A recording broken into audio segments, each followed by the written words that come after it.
Hi guys, welcome back to my channel.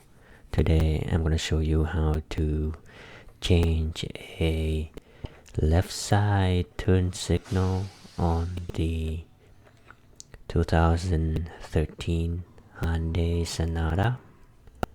So you wanna turn your steering wheel all the way to the right. There is an access panel under the wheel well.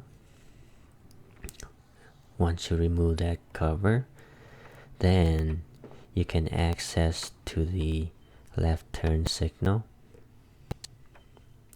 It's just a socket, so you want to turn counterclockwise to remove it.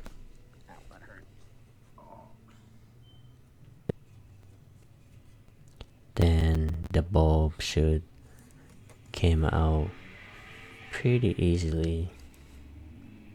So as you can see, there's a panel, access panel right there.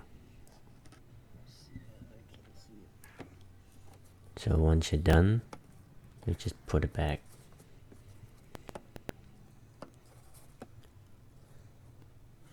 It's pretty easy. It shouldn't take you too long. It took me under 2 minutes to replace the bulb. Well, I hope you like this kind of content. Please like and subscribe to my channel. I will see you later. Bye.